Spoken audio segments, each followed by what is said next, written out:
পৃথিবীতে যদি কেউ কোনো লোহা বানাতে চায় পারবে না। লোহা তৈরিতে যে তাপমাত্রা দরকার, আমাদের মাথার উপরে দিনের বেলা যে সূর্য আমরা দেখতে পাই, এই সূর্যের আভ্যন্তরীণ তাপমাত্রা হচ্ছে 15 মিলিয়ন ডিগ্রি সেলসিয়াস। কত? 15 মিলিয়ন ডিগ্রি সেলসিয়াস তাপমাত্রা। এই সেই কথা বলেন। আচ্ছা, যদি কেউ লোহা বানাতে চায়, লোহা বানানোর জন্য তাপমাত্রার প্রয়োজন হলো 5 billion degree Celsius. 5 billion degree Celsius তাপমাত্রার দরকার। তাহলে এখন বলেন, যে তাপমাত্রা সূর্যেও নাই, সেই তাপমাত্রা কি দুনিয়াতে থাকতে পারে? তো লোহা উৎপাদন করার জন্য যে তাপমাত্রা দরকার, সেই তাপমাত্রাই তো দুনিয়াতে নাই। তাহলে লোহাটা আসলো কোন জায়গা থেকে? বিজ্ঞান গবেষণা করে বলল, মহাশূন্যের মাঝে কোন সুপারনোভার মহাবিস্ফোরণের মধ্য দিয়ে সেখান থেকে লোহাটা পৃথিবীর বুকে এসে জমা হয়েছে। যেরকম সুবহানাল্লাহ, বিজ্ঞান গবেষণা করে হালে এসে বলতেছে। আর কোরআন 1500 বছর আগে আল্লাহ তাআলা কোরআনে জানিয়ে দিচ্ছেন। সুবহানাল্লাহ বলা যাবে না? গ্যাস নিচ থেকে ওঠে, কিন্তু আল্লাহ রাব্বুল আলামিন লোহাটা কোথায় রেখেছেন? লোহার কথা তিনি পরিচয় দিচ্ছেন, ওয়া আনজালনাল হাদিদ, আমি আল্লাহ লোহাটাকে নাজিল করেছি। নাজিল করা মানে কি? নিচ থেকে ওঠানো, উপর থেকে পড়া, উপর থেকে অবতরণ হওয়া, উপর থেকে নাজিল হওয়া। আমার বন্ধুগণ, মিডল ইস্টে আল্লাহ রাব্বুল আলামিন লোহার খনি রেখে দিয়েছেন, স্বর্ণের খনি রেখে দিয়েছেন। আমার নবীজি যে রাত্রিতে মসজিদে হারাম থেকে মসজিদ আকসা পর্যন্ত ইসরা করেছিলেন মেরাজের রজনীতে, সুবহানাল্লাযী আসরা বিআবদিহি লাইলাম মিনাল মাসজিদিল হারাম ইলাল মাসজিদিল আকসা الذي باركنا حوله لنريه من آياتنا জোরে বলুন আল্লাহু আকবার। আমার নবী যে এক রাতে নির্দিষ্ট ছোট্ট একটা সময়, মাত্র 29 সেকেন্ডের সময়ের ভিতরে তিনি মসজিদে হারাম থেকে মসজিদ আকসা পর্যন্ত ইসরা করেছিলেন, রাত্রি ভ্রমণ করেছিলেন। যে দিন দিয়ে তিনি সফর করেছেন, ইসরা করেছেন, ওইটুকু অংশ জুড়ে মহান রব্বুল আলামিন টোটাল করে দিয়েছেন বান্দার জন্য স্বর্ণের খনি। জোরে কোন সুবহানাল্লাহ। লিনুরিয়াহু মিন আয়াতিনা, টোটালটা স্বর্ণের খনি। এখন সবচেয়ে বেশি সোনা কোন অঞ্চলে বলেন? মিডল ইস্টে, আরবে। আরব কিসের দেশ? সোনার দেশ।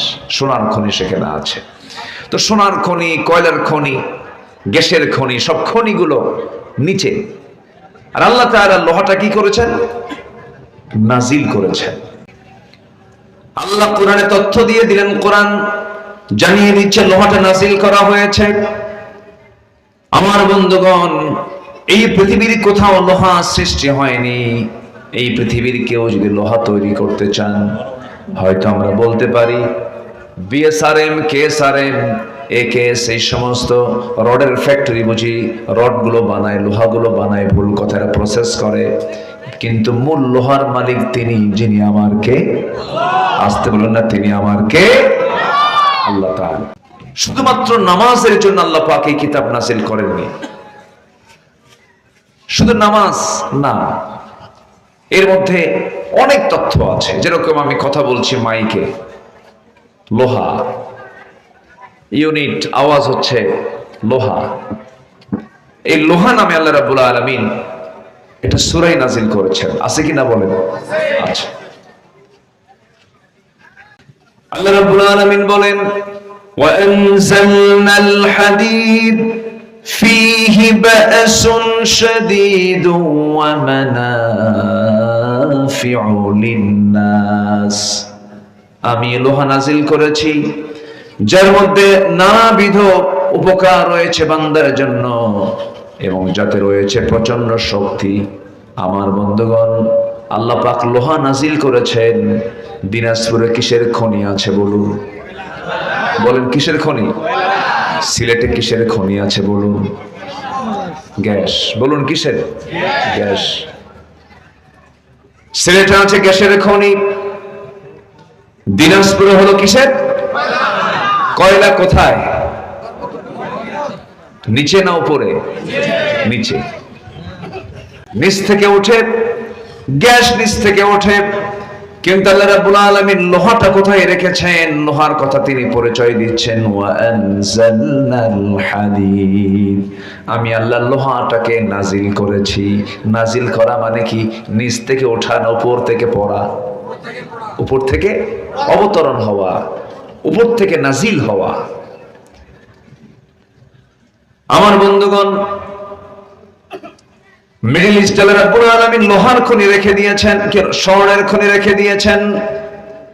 আমার নবীজি যে রাত্রিতে মসজিদ হারাম থেকে মসজিদ আকসা পর্যন্ত ইসরা করেছিলেন মেরাজের রজনীতে, সুবহানাল্লাযী আসরা বিআবদিহি লাইলাম মিনাল মাসজিদিল হারাম ইলাল মাসজিদিল আকসা الذي باركنا حوله لنريه من آياتنا جربنا الله أكبر আমার নবী যে এক রাতে নির্দিষ্ট ছোট্ট একটা সময়ে মাত্র 30 সেকেন্ডের সময়ের ভিতরে তিনি মসজিদ হারাম থেকে মসজিদ আকসা পর্যন্ত ইসরা করেছিলেন, রাত্রি ভ্রমণ করেছিলেন।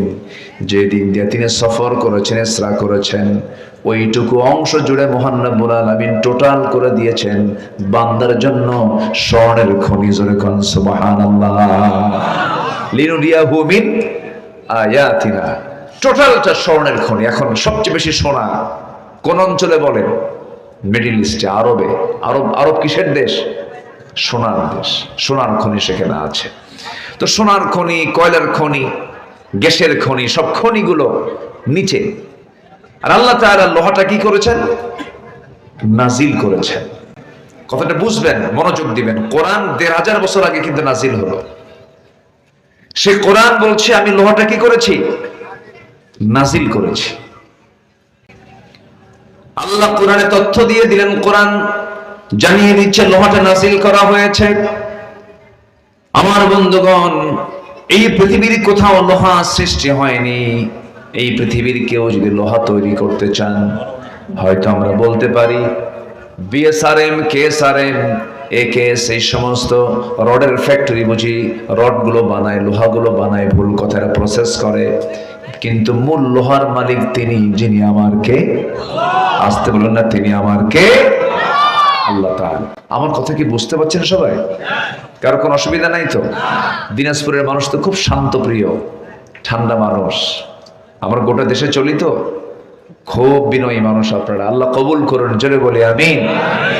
জি, সম্মানিত ভাইয়েরা, পৃথিবীতে যদি কেউ কোনো লোহা বানাতে চায় পারবে না। লোহা তৈরিতে যে তাপমাত্রা দরকার, আমাদের মাথার উপরে দিনের বেলা যে সূর্য আমরা দেখতে পাই, এই সূর্যের আভ্যন্তরীণ তাপমাত্রা হচ্ছে 15 মিলিয়ন ডিগ্রি সেলসিয়াস। কত? 15 মিলিয়ন ডিগ্রি সেলসিয়াস তাপমাত্রা। এই সেই কথা বলেন। আচ্ছা, যদি কেউ লোহা বানাতে চায়, লোহা বানানোর জন্য তাপমাত্রার প্রয়োজন হলো 5 billion degree Celsius. 5 billion degree Celsius তাপমাত্রার দরকার। তাহলে এখন বলেন, যে তাপমাত্রা সূর্যেও নাই, সেই তাপমাত্রা কি দুনিয়াতে থাকতে পারে? তো লোহা উৎপাদন করার জন্য যে তাপমাত্রা দরকার, সেই তাপমাত্রাই তো দুনিয়াতে নাই। তাহলে লোহাটা আসলো কোন জায়গা থেকে? বিজ্ঞান গবেষণা করে বলল, মহাশূন্যের মাঝে কোন সুপারনোভার মহাবিস্ফোরণের মধ্য দিয়ে সেখান থেকে লোহাটা পৃথিবীর বুকে এসে জমা হয়েছে। যেরকম সুবহানাল্লাহ। বিজ্ঞান গবেষণা করে হালে এসে বলতেছে, আর কোরআন ১৫০০ বছর আগে আল্লাহ তাআলা কোরআনে জানিয়ে দিচ্ছেন। সুবহানাল্লাহ বলা যাবে না? জোরে বলুন না ভাই, সুবহানাল্লাহ। তাহলে কোরআন যদি শুধু ধর্মীয় কিতাব হতো, তাহলে লোহা নামের সূরা তো নাজিল করার দরকার ছিল না।